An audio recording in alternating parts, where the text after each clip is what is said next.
let's talk about the first thing that came out. The first rumor that's circling around super hard is that Captain America, aka Steve Rogers, apparently what happened is that when he went back in time to be with Peggy Carter, apparently this is one of the things that caused a rift in the whole entire multiverse, and apparently the multiverse is collapsing because Steve went to be with Peggy Carter. And so now, apparently, Doctor Doom might be wanting to go after Captain America, aka Steve Rogers, in his timeline because of this. So now, as I said, Doctor Doom wants to go after Captain America, apparently, but things are different with that because apparently Doctor Doom time travels in a different way to where he can go back to the very moment before or after Captain America went to go be with Peggy Carter, and apparently he's going to try to kill Captain America during that time. And so another leak here, a rumor leak, I like calling it rumor because it isn't a leak until you know it's true, is that there will be multiple teams. Sam Wilson's Avengers, the new Avengers, the Fantastic Four, Team Loki, the X-Men, and Doctor Doom's team. Okay, so those are the team. And for Sam's Avengers, the assumption will be Captain Marvel, Spider-Man, Doctor Strange characters like that. For the new Avengers, we already know who those people are because we saw the freaking Thunderbolts, right? So those would be the new Avengers. Fantastic Four, we've already seen that movie. Fantastic Four, Team Loki. I think for Team Loki, we will be seeing characters like Deadpool. We'll be seeing characters like Wolverine. Apparently, Tobey Maguire could be popping up at Doomsday to be on Team Loki. And then for the X-Men, I mean, we've already seen the casting chairs, right? It's going to be the X-Men with Patrick Stewart and all those people. So Cyclops, Professor X, Beast, all of those characters. And then we have Doctor Doom's team, who I don't know who the heck could be on Doctor Doom's team, but I have some assumptions. Actually, I don't even know. Some people saying Hydra Cap. I heard Hydra Cap's not true, so I don't know. So let's build some things around this. Okay. So the first thing is we know that Doctor Doom is not a Tony Stark variant. Okay. And because the way that the multiverse works, right, is that because someone is being a variant of someone isn't based on if you look like them, but it's based on your actual identity and who you are. Okay. And so a lot of people have gotten that confused. Okay. So, and as I said, we can pull examples. Joseph Quinn is the Human Torch in Earth. Was it 828 or whatever? In the Fox universe, right? Chris Evans is the Human Torch. Both the same guy. But they look like two different people, okay? And that is the way that the multiverse works. And a lot of people have gotten that really confused, but that's the way it works. It's not based on how you look, it's based on your identity. And so this multiverse rule that a lot of people don't understand is set a lot of people to be making up their own lore, trying to push this idea that Doom is Tony Stark, is a Tony Stark variant, when that was never the way it was ever communicated. When they announced it, it was that he was announced as Victor Von Doom, not infamous Iron Man, not any of the characters, as Victor Von Doom. And I think him being announced as, I think RDJ being Victor Von Doom is amazing. I don't think you need to go around and make him a Tony Stark variant and all this stuff. Doctor Doom is a great actor. Why would you not want him to be your Doctor Doom if it's the multiverse? And because that's the beauty of it.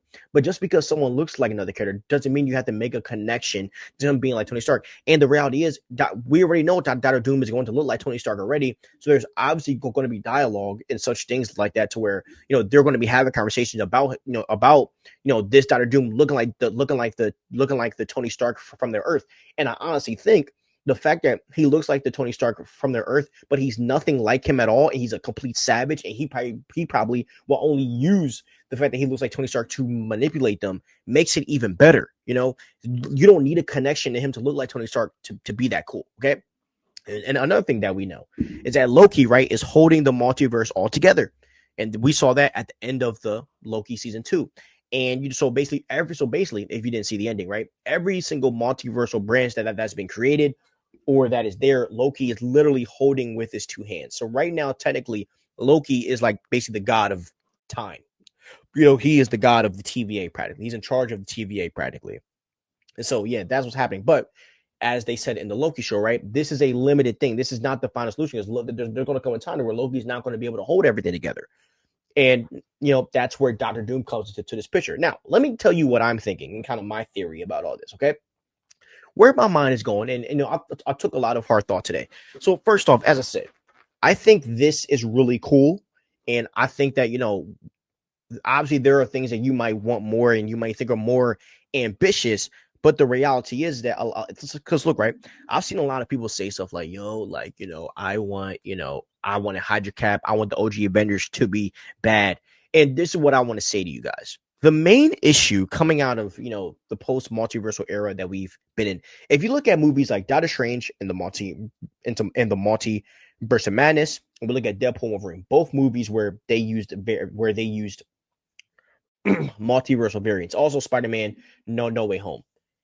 For some reason, Doctor Strange and the Multiverse of Madness, they got a lot of crap for the multiversal cameos that they did. Deadpool and Wolverine, they got a lot of crap from fans on the multiversal cameos, and a lot of people complain about it. So if Marvel Studios saw the fans complain about the multiversal cameos, what makes you think that they are going to want to pull the same crap with this movie to an even larger degree? And the part with fandom, where I think fandom is so weird sometimes, is that a lot of you guys as fans, you don't know what you want. Some days you want multiversal variants, but a lot of you guys don't have common sense, because like not every multiversal variant that is going to pop up in Avengers Doomsday is going to have screen time. And to me, that's fine. I don't see an issue with a variant popping up for a scene or two, or like the multiversal X-Men popping up for a scene or two. You know why? Because this is the multiverse, bro. Not everybody is going to have equal screen time, and equally, be sought out through a movie, because this is the multiverse. And when you were doing a multiversal movie, when you were doing a multiversal universe, you have the luxury to do whatever you want. You can pull any character you want from any timeline, playing any character, and it will work. And I don't think that you have to give them a full devoted plot in a movie to hold weight. Deadpool and Wolverine, yes, it might have its problems, but the movie is still fun, and the characters, when they're there, they hold weight in the movie. That's why the movie is so big. And yes, it's hype, but it doesn't matter. It still held weight to the plot. They helped them.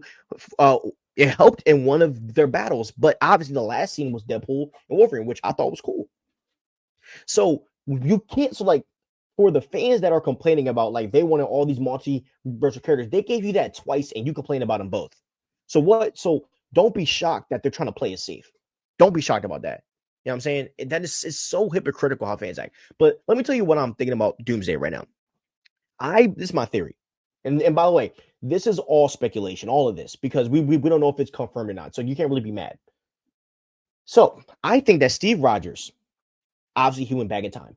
I think he could have made a deal with He Who Remains to stay with Peggy. Okay. Yes, the time heist was supposed to happen, but not Steve Rogers being with Peggy Carter. But I think that He Who Remains used Steve Rogers as his failsafe. So when He Who Remains died, the multiverse goes crazy, right? And that makes Steve Rogers the start of this, because he was already a branch that was going off. But now that, He Who Remains has died, somehow that branch it's multiplied into 1,000 others. Okay. And this is what makes, and so what happens is, I believe, when Dr. Doom figures this out, when he finds out that this all starts with Captain America, Steve Rogers, this is when he's going to see that the answer to this is killing Steve Rogers before he can even do this. Okay. And because the multiverse is already collapsing everywhere, as I said, the first branch could have been Steve Rogers. But from the side of the Avengers, them thinking, okay, if Dr. Doom goes and kills Steve Rogers before he returns the stones, number one, what could that do to all of the other timelines? Because, I mean, if you guys remember in Avengers Endgame, right? One of the ways that the Hulk got the stone was obviously talking to the Ancient One about Doctor Strange. But remember, he talked about the fact that, we were going to bring these stones back to where they were, because if they did not, catastrophe would have happened in all of these different timelines. You know what I'm saying? That's number one. But also, right, number two is, how can I explain this? Number two is that Dr. Doom, right, would also has to deal with Loki, right, and both the Avengers teams and the X-Men teams. So it isn't just him going after Captain America, but he also has to address these people as well, because I don't think that Dr. Doom is going to work with the Fantastic Four to get to the MCU Earth. I think that Doom has already got that all figured out. And so this raises the other question, right? If you guys know, in the comics, Dr. Doom is obsessed with Latveria. His home is his everything. So here's the question. Why was Dr. Doom not at the UN meeting representing Latveria when Sue Storm and Fantastic Four First Steps signed that peace treaty with the Moloids? or whatever they're freaking called, right? Why was he not there? Was he figuring out the whole multiverse situation already? Is that why he's been gone for maybe 4 years and he pops up 4 years later on Franklin? We don't know what Doctor Doom has been doing this whole time because it seems like Doctor Doom's been pretty much gone. So what has he been doing? Could he have been attaining power and figuring out how to multiverse travel? So I think he might already have that figured out. And I think the Fantastic Four coming to the MCU Earth is because something bad has already happened and that Reed is warning them about what Doctor Doom is doing. I think that the Fantastic Four coming with Doctor Doom to the MCU, trying to fix stuff, and Doom being looked at as a hero, and Reed just signing off on it. That sounds dumb to me. I don't even think that would be a possible thing. I don't even think that would make sense even in the story. You know what I mean? I mean, like that would be stupid. So now, right? If this rumor is true, then we know that two people need to be protected, right? The first is Loki, and that's in the TVA, right? He's in a little void in the TVA. The second person is Steve Rogers.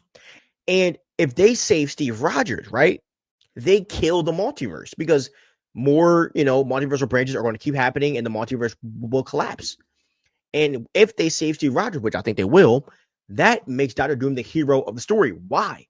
Because the Avengers are putting their virtue and relationships over the multiverse, over saving everyone, which brings this all back to Endgame, right? Think about this. Tony Stark didn't want to die, but he had to. Remember, when Tony Stark and Captain America first met again, after, they try to get him to come back, he's like, no, I have a daughter now, whatever. What did he say to Cap? He said to Cap, I want to bring everybody back, but preserve what I have, I must. Saying that, yes, I want to bring everybody back, but my family comes first. Saying that he's not going to roll the dice on his family or himself at that point. But what happened? He had to sacrifice himself to save the universe. And now we are looking at the same thing, and the Avengers are, and it looks like the Avengers are going to do the opposite. They're going to go and save Steve Rogers, even though as if we're going off of this rumor, what it looks like is that possibly Doctor Doom killing Steve is the answer to this. But what if Doctor Doom is using Steve Rogers as a diversion? So to where because what if, right? What if Doctor Doom does say to them, I'm going after Steve Rogers? And what if they don't? What if there's no knowledge at all that Loki is holding all of the timelines? Like what I am thinking about is, what if someone from the TVA doesn't pop up on the Avengers and X-Men when they time travel? And what if they don't know, or when they multiverse travel to the Men's Earth, to the X-Men's Earth? And what if they don't know about Loki holding all the timelines together? What if Doctor Doom, right, sends his Doombots or team to go after Captain America? We see this big battle at the house where Peggy and Steve live at or whatever. And while they're doing that, he's in the TVA getting Loki. And we see him beat the crap out of the whole TVA team. Deadpool, Wolverine, Tobey Maguire. And then we see him get Loki and kill Loki. And then he has control of all of the freaking timelines. And now he's basically the god of the multiverse. He's taken Loki's power. And now he's at a god level at this point, if he isn't already. Because we don't know who he's drained power from at this point. Because if you guys don't know, Doctor Doom is a power-obsessed fool. That's who he is. So, but I think there's still more to this, though. Because obviously, with Doom having his own team, I don't think Doctor Doom needs his own team in this movie. But I think that was the issue with a little bit of Galactus and Fantastic Four, right? Galactus didn't need an army, but having an army would have made the third act a lot better. So having a team, right? As I said, it could be able to split these villains to multiple Earths, right? And I think that having his team is going to make the story better. Because what I'm thinking is that Doom will have some of his team on our MCU Earth that we know. Some of his team will be on the X-Men Earth. Some of his team could possibly be in the TVA, or maybe the TVA team goes to another Earth to where the villains are basically distracting all of the heroes when Doctor Doom has the open path to Loki. What if it's the lie that Steve Rogers is the actual issue, but he's not? What if Doctor Doom doesn't care and he just wants Loki's power and he wants control of the timelines? That's what makes sense to me. So then when Doctor Doom has control of the timelines, he can nuke the multiverse. And what happens? He has his own world that people will refuge to after the multiverse collapses. That's my thoughts with Avengers.